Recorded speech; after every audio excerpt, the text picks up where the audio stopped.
آقا صلی اللہ علیہ وسلم کا یہ معراج کا معجزہ عظیم شان معجزہ ہے کہ جس کی جتنے کمالات انسان بیان کرتا رہے لیکن انسان کے بس کی بات نہیں ہے، کیونکہ انسان کی سب عاجز آ جاتی ہے اور انسان کی قوت جواب دے جاتی ہے۔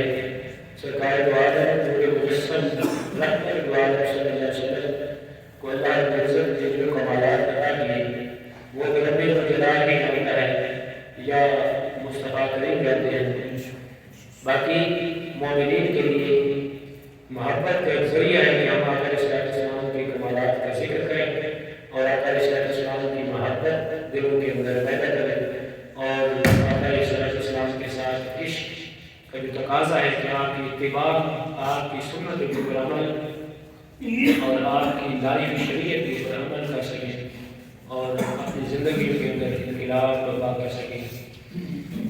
آقا علیہ السلام جب مقام کعبہ قوسین ودنا سے واپس تشریف لاتے ہیں، جو کہ پچھلے گرد البار کے اوپر گفتگو ہو چکی ہے، تو واپسی پہ یہ گفتگو اختتام کیا تھا کہ حضرت موسیٰ علیہ السلام کی ملاقات جب چھٹے آسمان کے اوپر ہوئی تو انہوں نے بارگاہ رسالت آپ صلی اللہ علیہ وسلم سے گزارش کی کہ حضور میں اپنی امت کے اوپر یہ آزما چکا ہوں جو آپ تحفہ لے کے آ رہے ہیں 50 نمازوں کا، یہ آپ کی امت نے پورا نہیں کرنا، لہٰذا اللہ رب العزت کی بارگاہ میں جائیے اور تخفیف کروائیے۔ تو حضور سرور کون مقام صلی اللہ علیہ وسلم 9 مرتبہ اللہ رب العزت کی بارگاہ میں جاتے ہیں، پھر واپس آتے ہیں تو 45 نمازیں معاف ہو جاتی ہیں اور 5 نمازیں رہ جاتی ہیں۔ تو اللہ رب العزت کی مشیت ہی اسی میں یہی تھی، مختلف اس میں حکمتیں تھیں، ورنہ اعتراض کرنے والے تو اعتراض کرتے ہیں کہ اللہ رب العزت کے حبیب کو اگر معلوم ہوتا، اس طرح کے لوگ معاذ اللہ اعتراض کرتے ہیں۔ اعتراض اور تنقید کرنے والی جو زبان ہوتی ہے، جو عقل ہوتی ہے، وہ انکار کو گانے پہ ہی بیٹھتی ہے، انکار کرنے والے انکار ہی کرتے ہیں۔ تو یہ بھی اعتراض کرتے ہیں معاذ اللہ کہ اللہ کے حبیب کو اگر معلوم ہوتا تو پھر پہلے ہی 5 نمازیں لے کے آتے، 50 کیوں نہیں؟ تو ان کے اعتراض کا جواب تو اسی میں موجود ہے کہ اللہ کے حبیب کو اگر نہیں معلوم تھا تو اللہ کو تو معلوم تھا۔ تو اللہ رب العزت نے 50 نمازوں کا تحفہ دیا، تو اللہ کی حکمت ہوتی ہے لا یخلو فعل الحکیم یعنی الحکمہ، یہ عربی کا مقول ہے کہ کوئی بھی جو حکیم ہوتا ہے اس کا کوئی بھی فعل حکمت سے خالی نہیں ہوتا۔ لا یخلو فعل الحکیم یعنی الحکمہ، کہ حکیم کا کوئی فعل حکمت سے خالی نہیں ہوتا۔ تو اللہ رب العزت کو سب سے بڑا حکیم، دانا، حکیم اللہ رب العزت کا یہ 50 نمازوں کا تحفہ دینا، حقیقت میں اس میں کئی معارف ہیں، کئی راز ہیں۔ کسی نے محبت کی نگاہ سے دیکھا تو اس نے کہا کہ اللہ رب العزت نے اپنی ملاقات کا ایک بہانہ بنا دیا کہ میرا محبوب ایک دفعہ آیا ہے، جائے اور لوٹ کر پھر آئے، پلٹ پلٹ کر دوبارہ بارگاہ الہی میں جانا، یہ محبت اور عشق کی اوپر دلالت کرتا ہے۔ اور پھر یہ بھی علماء نے لکھا ہے کہ موسیٰ علیہ السلام نے جب اللہ کی بارگاہ میں اپنے دور میں کسی دور میں تقاضا کیا تھا کہ رب ارنی انظر الیک، کہ باری تعالیٰ مجھے اپنا آپ دکھا دے کہ میں آپ کا دیدار کرنا چاہتا ہوں، تو اللہ رب العزت نے کیا جواب دیا؟ اللہ نے فرمایا تھا کہ لن ترانی، کہ موسیٰ تو میرا دیدار نہیں کر سکتا، لن ترانی، تو میرا دیدار نہیں کر سکتا۔ تو یہاں بھی علماء نے لکھا ہے کہ ہر نبی کی خواہش دعا کو اللہ رب العزت پورا ضرور کرتا ہے، حکمت کے تقاضوں کے تحت اس کو ملتوی کیا جا سکتا ہے۔ تو موسیٰ علیہ السلام کی وہ دعا کو اللہ رب العزت نے پوری کرنی کہ میری بارگاہ میں اے موسیٰ تو نے جب دعا کی تھی کہ میں تیرا دیدار کرنا چاہتا ہوں، تو آج میں تیری خواہش نہیں کرتا ہوں۔ چھٹے آسمان میں کسی اور نبی کی بھی ڈیوٹی ہو سکتی تھی، لیکن موسیٰ کو کھڑا کیا اور فرمایا کہ میرا موسیٰ میرا دیدار تو نہیں کر سکتا تھا، لیکن آج مستقام کے اندر میرے دیدار کی جھلک نظر آئے گی۔ آج کھڑے ہو جاؤ اور 9 مرتبہ مصطفیٰ کو اپنی بارگاہ میں لاؤں گا، پلٹاؤں گا، میرے مصطفیٰ کو دیکھتے رہنا اور تم سمجھیں کہ میں خدا کا دیدار کر رہا ہوں۔ اللہ کا دیدار، اللہ کی جلال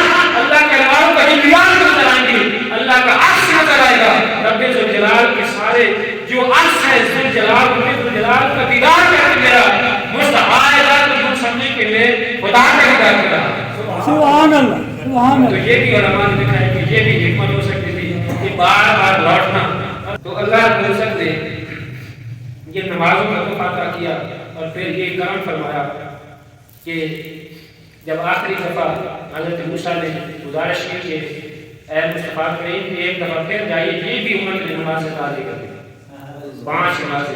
تو اللہ رب العزت کی بارگاہ میں آقا علیہ السلام نے موسیٰ علیہ السلام کو فرمایا کہ آپ میں اللہ کی بارگاہ میں جاؤں تو مجھے حیا ہے. غیب سے آواز آتی ہے کہ 50 نمازوں کا تحفہ جو دیا گیا ہے میں رب ذوالجلال کریم ہوں. نمازیں 5 ادا کریں گے اور نمازوں کا ثواب 50 کر دیا جائے گا. یہ تحفہ آپ کی امت کے لیے ہے. اور جس طرح تحفہ نماز کا سرکار عالم صلی اللہ علیہ وسلم کو ملا نماز کا تحفہ معراج کا تحفہ ہے. اور آقا علیہ السلام نے فرمایا کہ صلاۃ معراج المومنین کہ میری معراج رب ذوالجلال نے مجھے عرش میں بلا کے ملاقات کر کے مجھے وہ معراج عطا کی. لیکن میرے امتیوں میرے عاشقوں تمہاری معراج نماز کے اندر ہو جائے گی. الصلاۃ معراج المومنین. اور ایک بات پیچھے رہ گئی ہے جب اللہ رب العزت کی بارگاہ میں آقا علیہ السلام پہنچتے ہیں حاضر ہوتے ہیں تو السلام علیکم ایھا النبی ورحمۃ اللہ وبرکاتہ اللہ رب العزت کی بارگاہ سے یہ سلام بھیجا جاتا ہے.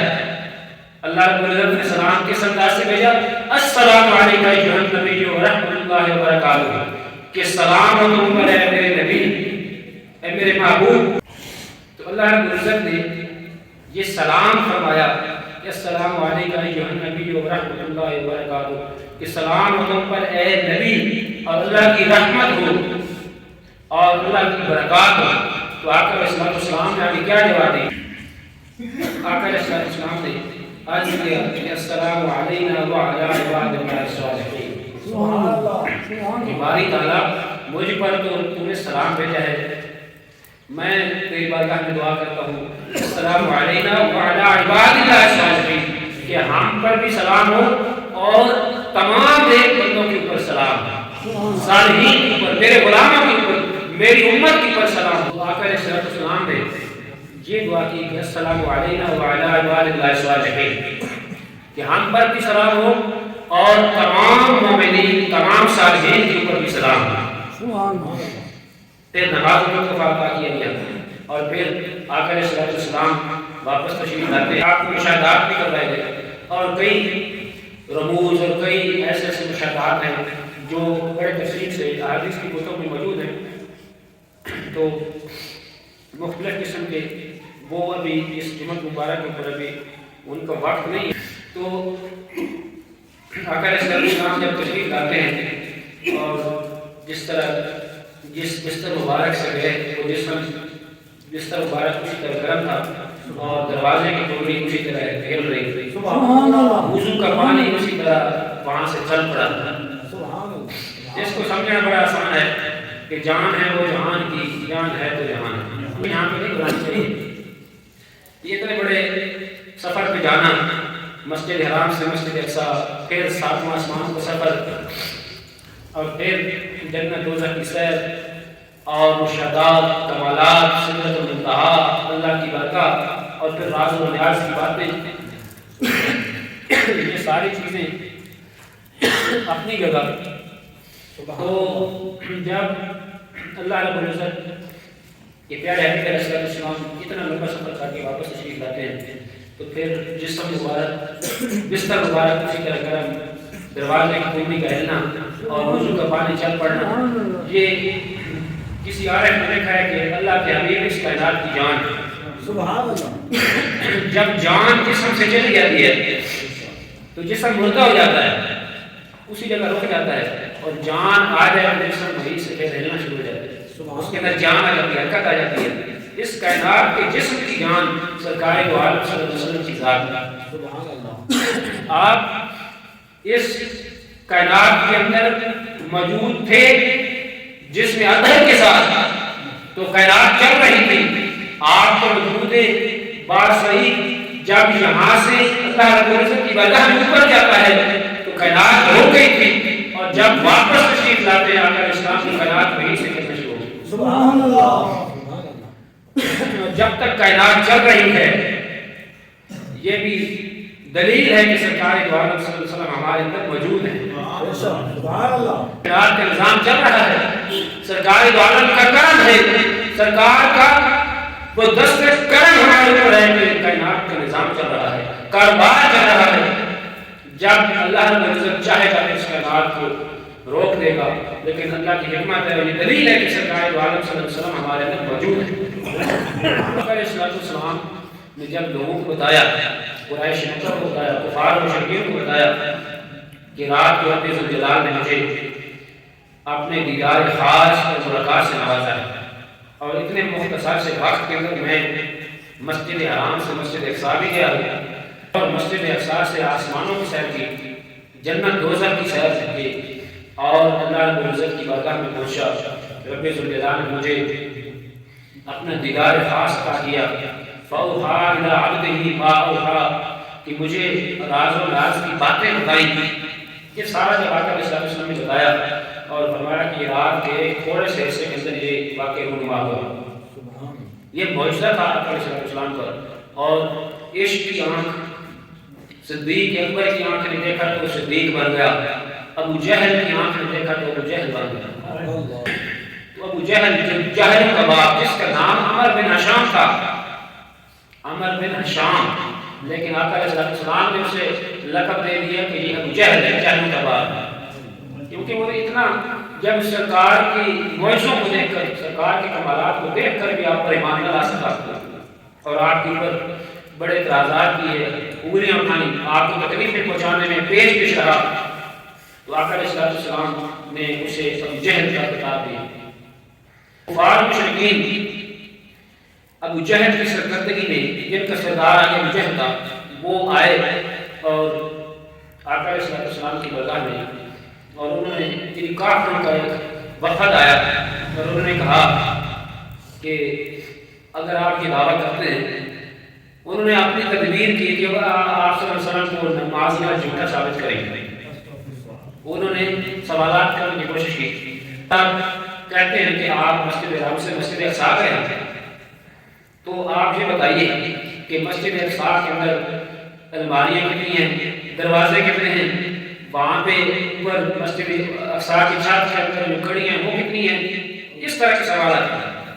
تو یہ کامن سینس کی بات ہے. جب بندہ کسی وزٹنگ پلیس پہ جائے، سیر کرنے جائے، تو بندہ وہاں دروازے تو نہیں گرتے نا، یہ وہاں کی چیزوں کے اوپر نظر نہیں آتی کہ اس کا رنگ کیسا ہے، چھت کیسی ہے. لیکن قربان جہاں سرکار دو عالم صلی اللہ علیہ وسلم، آقا علیہ السلام کی حدیث سے بات ہے کہ صحیح بخاری شریف کی ترمذی شریف کے اندر لکھا ہے، مسلم شریف کی حدیث ہے، مسند احمد کے اندر لکھا ہے کہ ان جابر بن عبداللہ رضی اللہ تعالیٰ عنہ، کہ جابر بن عبداللہ رضی اللہ تعالیٰ عنہ روایت کرتے ہیں، قال سمعت رسول اللہ صلی اللہ علیہ وسلم، میں نے رسول اللہ صلی اللہ علیہ وسلم سے سنا، یقول آپ یہ فرما رہے ہیں کہ لما کذبنی قریش، کہ جب قریش نے میری تکذیب کی، قمت فی الحجر، میں حجر اسود کے پاس تھا، فجل اللہ لی بیت المقدس، رب الجلال نے بیت المقدس کو، بیت المقدس کو میرے سامنے کر دیا. سبحان اللہ. میرے سامنے کر دیا. حدیث پاک کے پاس ہے فجل اللہ لی بیت المقدس، کہ رب الجلال نے بیت المقدس کو میرے سامنے کر دیا. فتفقت اخبرهم عن آیاته وانا انظر الیہ، تو میں دیکھ سکتا تھا، میں وہاں پہ مسجد اقصی کی تمام چیزوں کو مشاہدہ کر سکتا تھا. دیکھ رہا تھا کہ میرے سامنے جب کر دی جائے، جیسے میرے سامنے یہ مسجد ہے، مجھ سے کوئی پوچھے کہ دروازے کھلتے میں دیکھ کے بتا دوں گا. آقا علیہ السلام کی شان ہے کہ رب الجلال نے بیت المقدس کو سامنے کر دیا. سبحان اللہ. آپ کے اوپر جو سوال کرتے تھے کہ مسجد اقصی کے دروازے کھلتے ہیں، کڑیاں کتنی ہیں، چھت کیسی ہے، آپ دیکھ کر کے سوالات کے جواب دے دیا. سبحان اللہ. یہاں پہ آقا علیہ السلام کی شان ہمارے سامنے اور زیادہ ہو جاتی ہے. پھر انہوں نے جب یہ بند نہ پڑا، پہلے تو یہ سوال انہوں نے کیا کہ شاید حضور کو اس طرح نماز کا پھنسا دیں گے، لیکن انہوں نے کہا کہ یہ تو معاملہ الٹ ہو گیا، آپ کیا کریں. انہوں نے کہا اچھا یہ بتائیے کہ ہمارے قافلے گئے ہوئے ہیں، ہم مختلف علاقوں میں ہمارے قافلے گئے ہیں، آپ بتائیے کہ آپ بھی کہتے ہیں اس راستے کے اوپر آپ چلے، تو اس راستے کے اوپر کوئی قافلہ نظر آیا آپ کو؟ آقا علیہ السلام نے کیا جواب دیا؟ یہ بات کس کتاب میں لکھی ہے؟ المواہب اللدنیہ کے اندر یہ بات لکھی ہے کہ آقا علیہ السلام نے بتایا کہ پہلا قافلہ میں نے مقام روحا کے مقام پر دیکھا، مقام روحا کے مقام پر دیکھا، اس کی قیادت فلاں شخص بن فلاں یعنی فلاں بن فلاں کر رہا تھا۔ اس قافلے کی قیادت کا بھی بتا دیا اور یہ بھی بتا دیا کہ ارے میری ذات کے اوپر اعتراض کرنے والے دیکھ لینا قافلہ واپس آئے تو پوچھ لینا۔ تو اس قافلے کے اونٹ بھی گم ہو گیا تھا، ایک اونٹ گم ہو گیا تھا اور مجھے اس وقت پیاس لگی تھی، میں وہاں پہ اتر کر گلاب کو روک کر میں نے وہاں پہ ایک پیالہ دیکھا جو اونٹ کے پلان کے اندر، پلان کہاں پہ پڑا تھا، اس پلان کے اندر ایک پانی کا پیالہ پڑا تھا، میں نے اس پیالے سے پانی پیا۔ جب قافلے والے واپس آئے تو پھر تم پوچھ لینا، اور جب میں لوگ واپس آئے تو ان کو میں نے سلام بھی کیا۔ قافلے والے واپس آئے تو ان سے پوچھ لینا۔ اور پھر دوسرا قافلہ میں نے ذی فجا کے مقام پر دوسرا قافلہ دیکھا، اور اس قافلے کی نشانی یہ ہے کہ اس قافلے کے ایک اونٹ کے اوپر دو سوار بیٹھے ہوئے تھے، دو سوار بیٹھے ہوئے تھے۔ میرا براق جب وہاں سے گزرا تو اونٹ بدک گیا، اور اونٹ کی بدکنے کی وجہ سے وہ سوار گر گئے اور ایک آدمی کا ہاتھ ٹوٹ گیا۔ قافلے والے واپس آئے تو ان سے پوچھ لینا اور دیکھ لینا کہ اس کا ہاتھ ٹوٹا ہے جگہ۔ یہ کتنی بڑی دلیل ہے کہ راستے میں آقا علیہ السلام نے کیسے مشاہدات کیے۔ اور تیسرا قافلہ آقا علیہ السلام بتاتے ہیں کہ میں نے تلوین کے مقام پر دیکھا، مقام تلوین پر میں نے تیسرا قافلہ دیکھا۔ اس کے آگے اس کی نشانی ہے کہ اس کے آگے جو اونٹ تھا اس کا رنگ بھورا تھا اور اس کے اوپر دو گوریاں لگی ہوئی تھی اور ایک سیاہ داڑھی دار اور ایک سفید داڑھی دار۔ یہ نشانی اس قافلے کی ہے کہ اس قافلے کے آگے اونٹ تھا، اس کا رنگ بھورا تھا اور اس کے اوپر دو گوریاں لگی ہوئی تھی، ایک گوری سیاہ داڑھی دار تھی اور ایک سفید داڑھی دار تھی، یعنی داڑھی تھی اس گوری کے اندر۔ تو اس طرح کا یہ نشانیاں آقا علیہ السلام نے بتایا اور فرمایا کہ جب قافلے پہنچ جائے تو اسے نشانیاں معلوم کر دیں کہ قافلے اگر پہنچ جائے تو آپ یہ بھی بتا دی۔ جب ان سے بننا پڑا تو پھر یہ سوال کیا کہ آپ یہ بتائیں کہ قافلے کس وقت پہنچیں گے۔ آقا علیہ السلام نے فرمایا کہ ایک قافلہ سورج کے طلوع ہونے سے تھوڑی دیر پہلے پہنچے گا، سبحان اللہ۔ دوسرا قافلہ جب سورج بالکل دوپہر کے وقت آسمان کے نصف النہار کے مقام پر ہوگا اس وقت دوسرا قافلہ پہنچے گا، سبحان اللہ۔ اور تیسرا قافلہ جب سورج غروب ہونے والا ہوگا اس سے تھوڑی دیر پہلے پہنچے گا، سبحان اللہ۔ اب انہوں نے کہا کہ آپ دیکھ لیتے ہیں، اب یہ تو معاملہ بڑا مشکل ہے، لہذا کفار بیٹھ کے اوپر پہاڑ کے اوپر چڑھ کر تاکہ سورج کے نکلنے کا صحیح اندازہ ہو سکے، کفار نے گروہ ایک پہاڑ کے اوپر چڑھ کر بیٹھ کے ہم دیکھ لیں کہ سورج کب طلوع ہوتا ہے، رام معاذ اللہ محمد کو جھوٹا ثابت کرتا ہے۔ تو دوسرا ہمارے جو مومنین تھے، صحابہ کرام تھے، وہ اس انتظار میں تھے کہ کب قافلہ پہنچتا ہے، کیونکہ ان کے اپنے آقا کی فرمان کی صداقت کے اوپر یقین تھا۔ وہ قافلے کی طرف غبار کو دیکھ رہے تھے اور قافلے سورج کے طلوع ہونے کا انتظار کر رہے تھے۔ ابھی تھوڑی دیر، ابھی سورج طلوع ہونے میں تھوڑی دیر باقی تھی کہ انہوں نے پہلے شور مچانا شروع کر دیا۔ ایک کافر بولا وہ دیکھو جی سورج طلوع ہونے والا ہے، اور قافلہ نہیں پہنچا۔ ابھی اس کے منہ میں آواز تھی کہ اس جملے کے مکمل ہونے سے پہلے صحابہ کرام نے دیکھا کہ وہ قافلہ بھی نہیں پہنچا۔ سبحان اللہ۔ صحابہ کرام نے بڑا نواز سے سوال لگائی، ارے کفار مشرکین کے جو دیکھو وہ قافلہ بھی پہنچ گیا ہے۔ سبحان اللہ۔ تو آقا علیہ السلام کا یہ فرمان سچ ثابت ہوا، اور پھر جب دوسرا قافلہ بھی نصف النہار کے وقت پہنچ گیا، تیسرے قافلے کے بعد بڑی عجیب صورتحال بن گئی۔ تیسرا قافلہ پہنچنے والا تھا لیکن راستے میں کوئی مسئلہ پیش آ گیا، پیدل سفر کرتے تھے، مسائل بن جاتے ہیں، سفر میں کچھ بھی ہو سکتا ہے، اس کو مسئلہ بن گیا۔ یہ بات باقاعدہ المواہب اللدنیہ کا لکھی ہے کہ تیسرے قافلے کو ابھی تھوڑی دیر ہو گئی تو سورج بالکل غروب ہونے کے پاس، تو آقا نے فرمایا کہ سورج غروب ہونے سے پہلے پہنچ جائے۔ اللہ رب العزت نے سورج کو حکم دیا کہ اے سورج جب تک قافلہ نہ پہنچ جائے تجھے غروب نہیں ہونا۔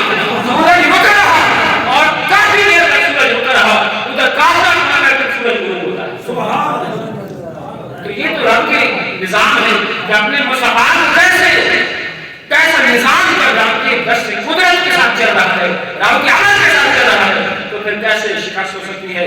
تو ایک واقعے کی دلیل بڑی مزے کی ہے کہ یہ بات امام ابن کثیر نے اپنی تفسیر کے اندر اور امام ابو نعیم اصفہانی نے اپنی کتاب دلائل نبوت کے اندر بات کی ہے، اور بھی سیرہ اور تفسیر کی کتابوں کے اندر یہ واقعہ لکھا ہے کہ محمد بن کعب ابو بکر الکربی رضی اللہ تعالیٰ عنہ روایت کرتے ہیں کہ کیسر روم کہ آقا علیہ السلام کے دور میں کیسر روم جو روم کا بڑا بادشاہ تھا، اس وقت ایسی بڑی اسٹیٹ تھی روم، جیسے آج امریکہ ہے بڑی اسٹیٹ، روم کا بادشاہ، اس کا لقب کیسر لگاتے تھے۔ کیسر روم کو نبی کریم علیہ السلام نے اپنا ایک صحابی داہیہ کلبی رضی اللہ تعالیٰ عنہ بھیجا، خط دے کر اسلام کی دعوت دی کیسر روم کو، اور داہیہ کلبی کو بھیجا۔ داہیہ کلبی پہنچتا ہے، وہاں پہ آقا علیہ السلام کا خط پہنچا ہے کیسر روم کی کہ دربار کے اندر کیسر روم نے خط دیکھا، اور اس نے حواریوں سے کہا کہ میں دیکھنا چاہتا ہوں کہ یہ جو میرے پاس پیغام آیا ہے محمد عربی کا، ان کے کچھ کمالات حلال واقعات مجھے بتائے جائیں، ان عرب کا ایک قافلہ آیا ہوا ہے، اس قافلے کو بلائیے۔ اس قافلے میں سردار عرب کا تاجر کا قافلہ، جو تاجروں کے قافلے جاتے تھے روم کے اندر، تاجروں کا قافلہ، عرب کا قافلہ، اس کا سردار تھا ابو سفیان رضی اللہ تعالیٰ عنہ، بعد میں مسلمان ہوئے، اس وقت تھے وہ سردار تھے۔ کیسے روم نے کہا کہ سردار بلاؤ، پورے قافلے کو بلاؤ، مجھے بتائے کہ محمد کیا کہتا ہے۔ تو ابو سفیان کیسے روم کے دربار میں آ کے بتاتا ہے کہ محمد اس وقت کے کافر کا مسئلہ کوشش کی پوری کہ میں کسی طریقے سے آقا علیہ السلام کی شان کو کام کروں، لیکن میں کوئی جھوٹ تو نہیں بول سکتا تھا کیونکہ جھوٹ کے پاؤں کہاں، لہٰذا بات تو میں نے سچی کر دی تھی۔ اس نے بات پہ کرتا گیا، آپ اس نے کہا کہ میں ایک ایسی بات بتاتا ہوں کہ آپ کو یقین ہو جائے گا کہ محمد معاذ اللہ جھوٹے۔ کون سا؟ اس نے کہا کہ واقعہ میں اس نے کہا کہ وہ محمد عربی صلی اللہ علیہ وسلم وہ دعویٰ کرتے ہیں معراج کا، تو وہ اس طرح بتاتے ہیں کہ ہم مسجد حرام سے مسجد صاحب گئے اور وہاں پہ انبیاء کی جماعت کو میں نے جماعت کرائی، اور وہاں پہ جبریل امین نے وہاں پہ ایک پتھر کے اندر ایک انگلی سے سوراخ کیا، وہاں پہ براق باندھا گیا، اور دروازہ باب محمد سے میرے لیے کھولا گیا۔ مسجد اقصی کے اندر ایک دروازہ باب محمد وہ میرے لیے کھولا گیا۔ یہ بات جب بتا رہا تھا تو ایک عیسائی پادری یہودی پادری باہر بیٹھا تھا، اس نے کہا ہاں یہ بات واقعی سچ ہے، کیونکہ مجھے بھی معلوم ہے، ہم نے کتابوں کے اندر پڑھا ہے۔ ابھی بات تو یہ کر رہا تھا کہ معاذ اللہ یہ جھوٹ ثابت کرنے کے لیے، لیکن وہاں پہ یہودی نے گواہی دی کہ یہ بات واقعی سچ ہے۔ کس طرح سچ ہے کہ ہم نے اپنی کتابوں کے اندر دیکھا ہے، اور ہمیں آئینی شاید کہ اس بات کو رات میں وہاں پہ موجود تھا، مسجد اقصی کے اندر میں موجود تھا۔ میں میری روٹین تھی کہ میں رات کو دروازے بند کر کے جاتا تھا، اس رات میں جو معراج کی رات تھی اس رات میں دروازہ بند کرتا تھا، وہاں پہ محمد نے کہ بند نہیں ہوتا کیونکہ سرکار کے حکم کھلا رہتا تھا، وہ دروازہ بند نہیں ہوتا تھا۔ میں نے بڑی کوشش کی، میں نے لوگوں کو بلایا، ہم ساری رات کوشش کرتے رہے، لیکن آخر کار ہم چلے گئے، دروازہ بند نہ ہوا۔ اور صبح جب میں آ کے دیکھتا ہوں تو وہاں پہ دروازہ آٹومیٹک جس طرح پہلے بند کرتا تھا اسی طرح بند ہو جاتا ہے۔ تو وہ دروازہ اس رات میں یقیناً کھلا رہا تھا، باب محمد ہے، اور اس پتھر کے اوپر نشان بھی میں نے دیکھا ہے جس کے اوپر جبریل امین نے اپنی انگلی سے سوراخ کر کے براق میں باندھا تھا، پتھر کے اوپر میں نے نشان بھی دیکھا۔ وہ یہودی نے گواہی دے دی، تو پھر بات ختم ہوگی۔ کیسے روم حیران ہو گیا، اور ابو سفیان بھی اس وقت کافر تھے، وہ بھی حیران ہو گئے کہ میں تو جھوٹ ثابت کرنے کے لیے بیان کر رہا تھا، یہ بات تو سچ نکلی ہے، لہذا اس طرح اس کی بھی ہزیمت ہوئی۔ تو یہ آج یہ کرنا مقصد ہے کہ آقا علیہ السلام کی معراج کے واقعات جب لوگوں نے بعد میں بھی جو سوالات کیے، جو حقائق پوچھے، قافلوں کا بتا دینا، موسیٰ علیہ السلام کا قبر کے اندر بیٹھ کر مشاہدہ کرنا، اور مسجد حرام کی، مسجد اقصی کی ساری لوکیشن اور ساری ہر چیز دروازوں کا سب کا بتا دینا، کتنی کڑیاں ہیں، کتنے دروازے، کتنی کھڑکیاں، سارا بتا دینا، یہ ان کے منہ کے اوپر ایک تماچا تھا کفار کے، اور وہ ناکام و نامراد ہو کے واپس ہونا چاہتے ہیں، اور یہ کہہ کر جاتے ہیں کہ ہم پھر بھی نہیں مانتے کہ یہ معذرت جادو ہے۔